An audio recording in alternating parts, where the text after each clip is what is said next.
For decades, Americans were told this one thing over and over again: buy a house as soon as you can. That's how you build wealth. That's how you become successful. That's the American dream. But what if we've been asking the wrong question here, right? Maybe the debate isn't whether owning a home is better than renting. Maybe the real question is, what type of housing makes the most sense for your life? Because right now, millions of Americans, including people who could actually afford to buy, are intentionally choosing to rent. Is this financial wisdom, or is it a warning sign that the housing market is fundamentally broken? For generations, owning a home has been a cornerstone of the American dream. But rising home prices, borrowing costs, and home expenses have made buying a home increasingly difficult for many Americans. 45% of Americans who did not own a home said homeownership felt completely out of reach, according to a 2026 survey. As a result, more Americans are embracing renting as an attractive long-term housing option, rather than simply an alternative to homeownership. Now, before we go any further, I think it's worth asking, why did homeownership become so central to the American dream? Well, the answer is that it wasn't just a cultural shift. It was actually the result of decades of public policy designed to make buying a home easier. After World War II, the federal government introduced a series of policies that dramatically expanded home ownership. The FHA stepped in to ensure mortgages, which ultimately allowed banks to offer lower down payments and longer repayment terms. And at the same time, VA loans gave returning veterans access to very favorable financing, often with little or no down payment, helping millions of families buy their first home and begin building generational wealth. Another game changer was the widespread use of the 30-year fixed rate mortgage. So instead of needing a huge amount of cash up front or repaying a loan over just a few years,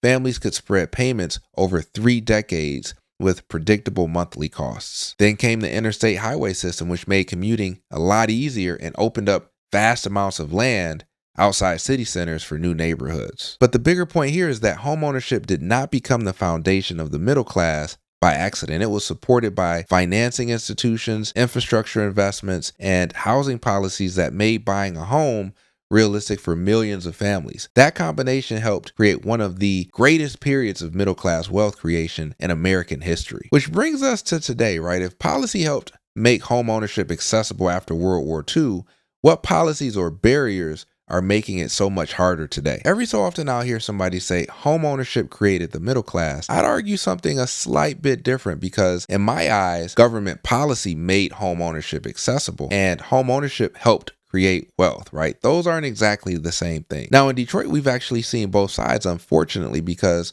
home ownership built incredible neighborhoods in this great city of Detroit that I'm currently headquartered in. But we've also watched people become trapped inside homes worth less than they actually owed after the financial crisis, which is pretty scary to think about. Now, I actually think this statistic is more dangerous than rising prices themselves, because expectations shape behavior. If young Americans believe home ownership is impossible, they stop saving, they stop planning, they delay families, delay investing. Housing isn't just economics, it's psychology. Danger isn't simply affordability, the danger is hopelessness. A growing share of Americans say their reason for renting is because it's more convenient, less financially risky, and cheaper than owning a home. Even millionaire renters with enough money to buy a home outright have been on the rise. Now, this one surprises a lot of people, but honestly, I'm not surprised at all. Instead of tying up that large amount of money in a home, many wealthy homeowners prefer to keep that capital invested in things like businesses, stocks, commercial real estate, things where they believe it can earn higher returns. Renting also provides liquidity, right? Meaning their money is easier to access, along with greater mobility if they want that flexibility to relocate. There can also be tax advantages to investing in income producing assets rather than putting that money into a primary residence. The key point here is that wealthy renters aren't necessarily avoiding home ownership. They're just choosing to put their money where they think it will work the hardest. I just want you to understand that owning your primary residence isn't always the highest return investment. However, sometimes it's simply the safest emotional investment. Those are different things. I bought my first house when I was 23 years old. I have bought and sold houses throughout my entire life, but always because I thought that that's what I was supposed to do. I never really thought I had a choice. When I reached 40, finally, I realized that I could stop and ask myself, is this what I want? Renting made so much more sense. It was stress-free, it was peaceful, and that's what we decided to do. Monthly rent doesn't just cover housing, it purchases risk transfer, maintenance, capital reserves, emergency repairs, property management, insurance coordination. But when the furnace dies, the tenant sleeps. The landlord, however, does not. When the sewer backs up, HVAC replacements, parking lot repairs, roof leaks, right? Those aren't hypothetical. That's a Tuesday. In May 2026, the national median asking rent was 1.5% lower than a year earlier, extending a 34-month streak of year-over-year rent declines.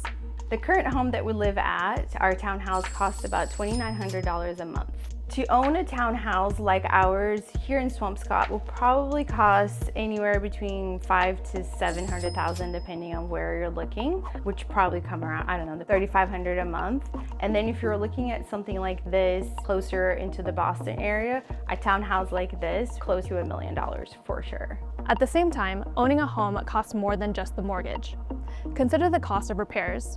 From 2022 to 2024, structural repair costs rose more than 14%, while some repairs, such as plumbing work, became nearly 24% more expensive.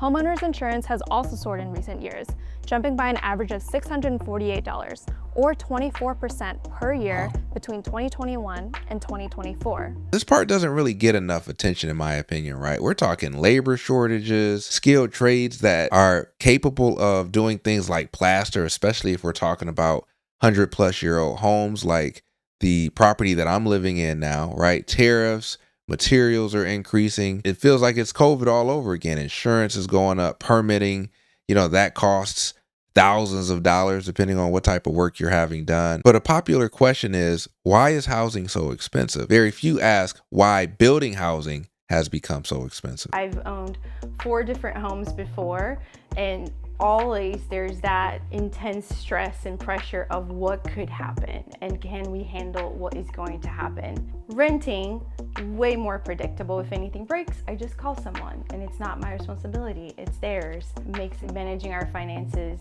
way more manageable. As costs of buying and owning a home continue to rise, some experts say the financial advantages that once made homeownership an obvious path to wealth are behind us. Now, when evaluating whether buying or renting is better financially, you have to look at total return, not just appreciation. Yes, your home may increase in value, but you also need to account for mortgage interest, property taxes, insurance, maintenance, transaction costs, and the opportunity cost of the money tied up in that home. Now, at the same time, homeowners benefit from leverage because they're controlling a large asset with relatively little cash up front. That's why the answer isn't always as simple as buying is always better or renting is always better. It depends on your finances, your timeline, and your market. But I don't think homeownership is dead. I think blind homeownership is, because the wrong house at the wrong price with the wrong financing can absolutely hurt your finances. Meanwhile, renting can provide flexibility that homeownership often lacks. In a recent survey, 38% of renters cited the freedom to move or change plans as a key benefit of renting. That flexibility resonates even more with younger generations, with 47% of Gen Z saying flexible lease options make renting worthwhile long-term. Years and years from now, once my daughter finishes high school and we're ready for the next phase in our life, maybe owning will make sense.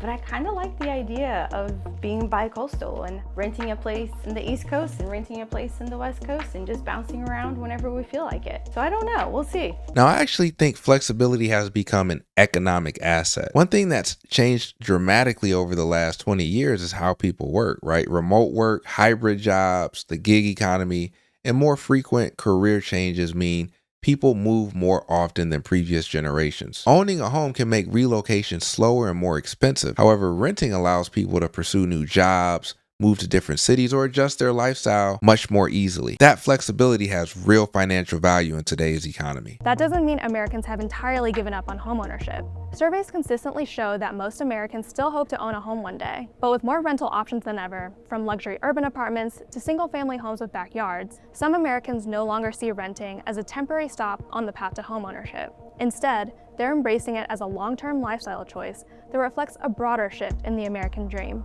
One where flexibility, mobility, and financial freedom matter as much as owning a home. Now, most Americans haven't rejected ownership completely, right? They've just postponed it. As somebody who builds apartments, I don't actually see rentals replacing ownership. I actually see rentals becoming one stop along a much longer housing journey in comparison to what we've seen in the past. But renting isn't becoming more attractive solely because lifestyles changed. Lifestyle changed because economics changed. But if we woke up tomorrow and homes were magically affordable again, would millions still choose renting? Some absolutely would, but many would buy a house in the blink of an eye. That's the important distinction. Now, what this story doesn't discuss, housing supply. America has a housing production problem. We've spent years debating demand, right? Maybe we should spend more time talking about supply. If we consistently build enough housing of every type at every price point, buyers and renters would have more choices. Prices would actually face less upward pressure, and communities would be better able to adapt to changing demographics and economic conditions. Now, I don't think the American dream is disappearing at all, right? I think it's evolving. Homeownership is still an incredible wealth building tool for the right person at the right time in the right market, but renting shouldn't be viewed as failure, and owning shouldn't be viewed as mandatory. The real goal isn't to own a house. The real goal is financial security, stability, and having the freedom to choose the housing that best fits your life. The bigger challenge here is making sure Americans actually have that choice, because today, for far too many families, this isn't a decision between renting and owning. It's a decision made for them by affordability. That's the conversation we should be having. I'd love to hear from you in the comments. If you could comfortably afford either option today, would you rather buy a home or would you choose to rent, and why? I think those answers that you provide will tell us a lot about where the American dream is headed. Thanks for listening to me ramble, and I'll see you in the next video.